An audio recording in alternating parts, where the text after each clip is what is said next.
કલાકમાં અમદાવાદ, ખેડા અને વડોદરા માટે રેડ એલર્ટ જાહેર કરી દેવામાં આવ્યું છે। એટલે કે આગામી 3 કલાક અત્યંત ભારે વરસાદ વરસી શકે છે અને છોટાઉદેપુર, આણંદ, ભરૂચ તેમાં પણ રેડ એલર્ટ જારી કરી દેવામાં આવ્યું છે। વડોદરા સહિત કુલ 7 જિલ્લા એવા છે કે જ્યાં અત્યંત ભારે વરસાદ વરસી શકે છે। આગામી 3 કલાક માટે હવામાન વિભાગે આ રેડ એલર્ટ જારી કર્યું છે। છોટાઉદેપુર, આણંદ, ભરૂચમાં ધોધમાર વરસાદ ખાબકશે। તો આગામી 3 કલાકમાં ધોધમાર વરસાદની ખાબકવાની શક્યતા વ્યક્ત કરવામાં આવી છે। કુલ 7 જિલ્લા માટે હવામાન વિભાગે રેડ એલર્ટ જારી કર્યું છે। હવામાન વિભાગ તરફથી કુલ 10 વાગ્યા જે 7 જિલ્લા છે ત્યાં ભારે વરસાદનું એલર્ટ જારી કરી દેવામાં આવ્યું છે।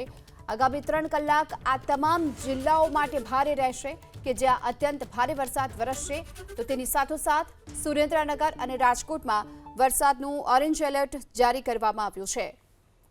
આગામી 3 કલાક અમરેલી, ભાવનગર માટે ઓરેન્જ એલર્ટ જાહેર કરવામાં આવ્યું છે। તો તેની સાથે જ બોટાદ, પંચમહાલ, ગાંધીનગરમાં પણ ઓરેન્જ એલર્ટ આપવામાં આવ્યું છે।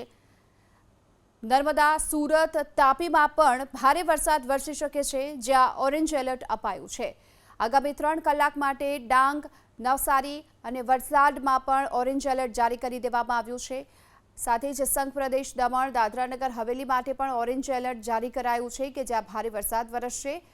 યલો એલર્ટની વાત કરીએ તો આગામી 3 કલાક માટે હવામાન વિભાગે દ્વારકા, જામનગર, મોરબી, પોરબંદર, દ્વારકા, ગીર સોમનાથમાં યલો એલર્ટ જારી કરવામાં આવ્યું છે કે જ્યાં મુશળધાર વરસાદની સંભાવના છે। અમદાવાદ, ખેડા, વડોદરા માટે રેડ એલર્ટ જારી કરાયું છે। છોટાઉદેપુર, આણંદ અને ભરૂચમાં ધોધમાર વરસાદ ખાબકશે કે જ્યાં રેડ એલર્ટ અપાયું છે। તેની સાથે જ આ 7 જિલ્લામાં આજે વરસાદનું રેડ એલર્ટ હવામાન વિભાગે આપ્યું છે અને આ દરમિયાન ભારે પવન પણ ફૂંકાઈ શકે છે અને આગામી 3 કલાક માટે કુલ 7 જિલ્લા માટે રેડ એલર્ટ અપાયું છે। કુલ 4 જેટલી જે સિસ્ટમ છે તે સક્રિય બની છે અને તેના કારણે જ આગામી 3 કલાક માટે 7 જિલ્લામાં ભારે વરસાદ વરસી શકે છે। આગામી 3 કલાક પોરબંદર, દ્વારકા, ગીર સોમનાથમાં મુશળધાર વરસાદની શક્યતા વ્યક્ત કરવામાં આવી છે। જોકે સતત 2 દિવસ સુધી રાજ્યમાં સાર્વત્રિક વરસાદની શક્યતા છે।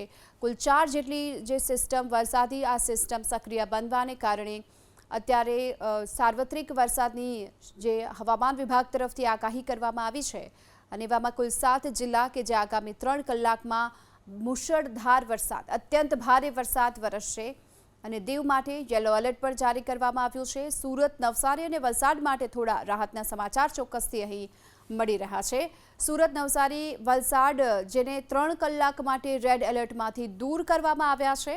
જોકે ત્યાં આજે વહેલી સવારથી જ વરસાદી માહોલ ખાબક્યો હતો અને હવે જે આ વરસાદી સિસ્ટમ છે તે ધીમે ધીમે આગળ વધતી હોય તેવું દેખાઈ રહ્યું છે કારણ કે આગામી 3 કલાકમાં કુલ 7 જિલ્લા માટે રેડ એલર્ટ હવામાન વિભાગે જાહેર કર્યું છે।